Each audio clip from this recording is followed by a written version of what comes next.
Bienvenue dans le royaume intérieur, je suis votre hôte Julie Deka.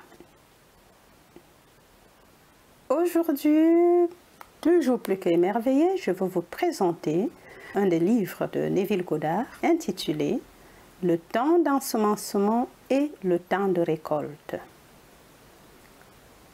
Traduction et narration par Julie Deka. Chapitre 1er. Le bout d'un fil d'or.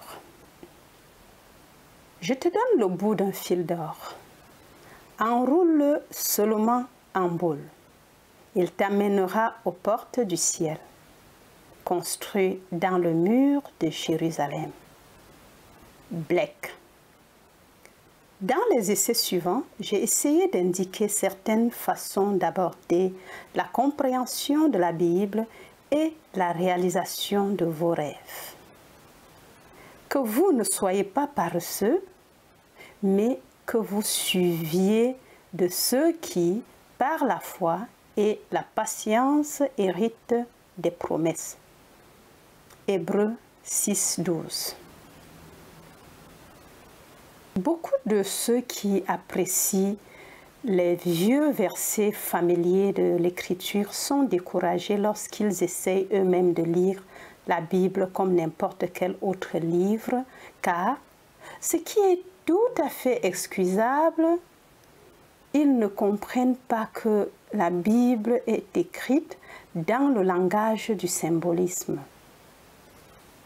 Ne sachant pas que tous ces personnages sont des personnifications des lois et des fonctions de l'esprit. Que la Bible est une psychologie plutôt qu'une histoire, ils se posent des questions sur elle pendant un certain temps et abandonnent ensuite. C'est trop mystifiant. Pour comprendre la signification de son imagerie, le lecteur de la Bible doit être imaginativement éveillé. Selon les Écritures, nous dormons avec Adam et nous nous réveillons avec le Christ. Autrement dit, nous dormons collectivement et nous nous réveillons individuellement. Et le Seigneur Dieu provoqua un sommeil profond de tomber sur Adam et il dormait. Genèse 2, 21. Si Adam, ou l'homme en général, est dans un sommeil profond, alors ses expériences, telles qu'elles sont décrites dans les Écritures, doivent être un rêve.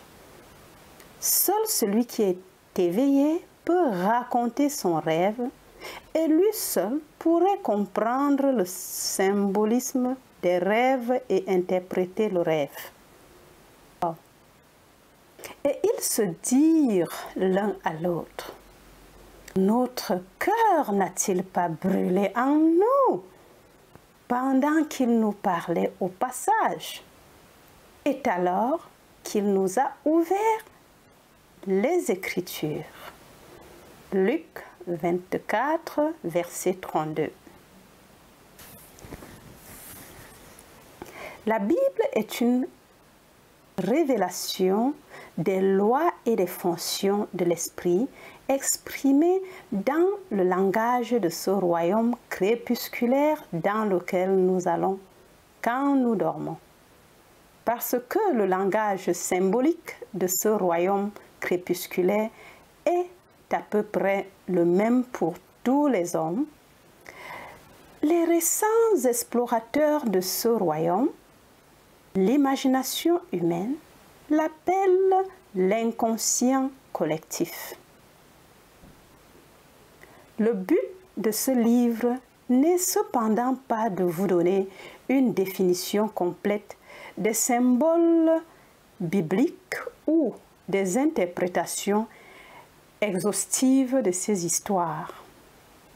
Tout ce que j'espère avoir fait, c'est d'avoir indiqué la manière dont vous avez le plus de chances de réussir à réaliser vos désirs.